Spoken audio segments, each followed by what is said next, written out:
നമസ്കാരം, എല്ലാവർക്കും പുതിയ വീഡിയോയിലേക്ക് സ്വാഗതം. ഇന്ന് എടുക്കുന്ന ടോപ്പിക്ക് ഉദ്യോഗസ്ഥ വൃന്ദം അഥവാ ബ്യൂറോക്രസിയെ പറ്റിയാണ്. ഇത് സിവിക്സിനകത്ത് വരുന്നൊരു പോർഷനാണ്. ഓക്കെ, നമുക്കപ്പം ക്ലാസ്സിലേക്ക് പോവാം. എന്താണ് ഉദ്യോഗസ്ഥ വൃന്ദം അഥവാ ബ്യൂറോക്രസി? രാജ്യത്തിന്റെ ഭരണകാര്യങ്ങൾ നിർവഹിക്കുകയും പൊതുഭരണത്തിന് കീഴിൽ പ്രവർത്തിക്കുകയും ചെയ്യുന്ന ഉദ്യോഗസ്ഥരെ ഉദ്യോഗസ്ഥ വൃന്ദം എന്ന് പറയുന്നു. അതായത് സർക്കാരിന്റെ കീഴിൽ ജോലി ചെയ്യുന്ന എല്ലാ ഉദ്യോഗസ്ഥരെയും കൂടി പറയുന്ന പേരാണ് ഉദ്യോഗസ്ഥ വൃന്ദം എന്നത്. അതായത് ഗവൺമെന്റിനെ ഭരണ നിർവഹണത്തിൽ സഹായിക്കുവാനും അവരെടുക്കുന്ന തീരുമാനങ്ങൾ നടപ്പാക്കാൻ സഹായിക്കുന്നതൊക്കെ ഈ ഉദ്യോഗസ്ഥരിലൂടെയാണ്. ചുരുക്കി പറഞ്ഞാൽ എല്ലാ സേവനങ്ങളും ജനങ്ങളിലേക്ക് എത്തുന്നത് ഈ ഉദ്യോഗസ്ഥരിലൂടെയാണ്.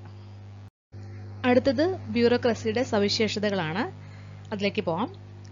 ഒന്നാമത്തേത് ശ്രേണിപരമായ സംഘാടനം അഥവാ ഹൈറാർക്കിക്കൽ ഓർഗനൈസേഷൻ.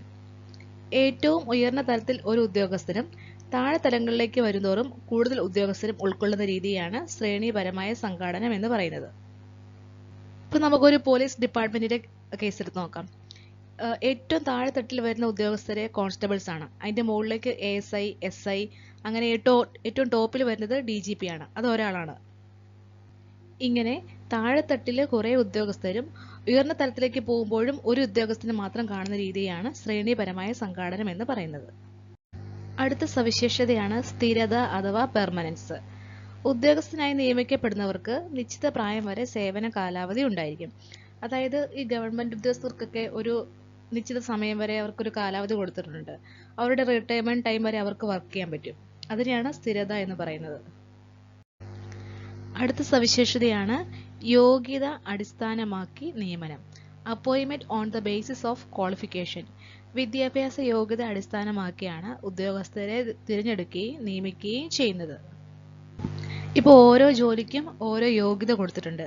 അതനുസരിച്ച് മാത്രമേ ആ ഉദ്യോഗസ്ഥരെ നിയമിക്കുകയുള്ളൂ. ഉദാഹരണം പറഞ്ഞു കഴിഞ്ഞാൽ സെക്രട്ടേറിയറ്റ് അസിസ്റ്റന്റ് ആണെങ്കിൽ ഡിഗ്രി യോഗ്യത വേണം. LD ക്ലർക്കിനാണെങ്കിൽ 10ാം ക്ലാസ് യോഗ്യത മതി. അതുപോലെ ഓരോ ജോലിക്കും ഓരോ യോഗ്യത വെച്ചാണ് ഉദ്യോഗസ്ഥരെ തിരഞ്ഞെടുക്കുന്നത്. അടുത്തത് രാഷ്ട്രീയ നിഷ്പക്ഷത അഥവാ പൊളിറ്റിക്കൽ ന്യൂട്രാലിറ്റി. ഏത് രാഷ്ട്രീയ കക്ഷി അധികാരത്തിൽ വന്നാലും നയങ്ങൾ നടപ്പാക്കാൻ ഉദ്യോഗസ്ഥർ ബാധ്യസ്ഥരാണ്. ഏത് രാഷ്ട്രീയ പാർട്ടി അധികാരത്തിൽ വന്നാലും ഈ ഉദ്യോഗസ്ഥര് കക്ഷി രാഷ്ട്രീയ താല്പര്യങ്ങൾ അവരുടെ പ്രവർത്തനങ്ങളിൽ പ്രതിഫലിപ്പിക്കാൻ പാടുള്ളതല്ല എന്നാണ് പറയുന്നത്. അടുത്ത സവിശേഷതയാണ് വൈദഗ്ധ്യം അഥവാ പ്രൊഫഷണലിസം. ഓരോ ഗവൺമെന്റ് ഉദ്യോഗസ്ഥനും തങ്ങൾ നിർവഹിക്കേണ്ടുന്ന തൊഴിൽ വൈദഗ്ധ്യമുള്ളവരായിരിക്കും.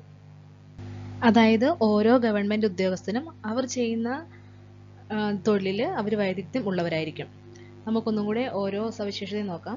ഫസ്റ്റ് വൺ ശ്രേണിപരമായ സംഘടനം, നെക്സ്റ്റ് സ്ഥിരത, മൂന്നാമത്തേത് യോഗ്യത അടിസ്ഥാനമാക്കിയുള്ള നിയമനം, നാലാമത്തേത് രാഷ്ട്രീയ നിഷ്പക്ഷത, അഞ്ചാമത്തേത് വൈദഗ്ധ്യം.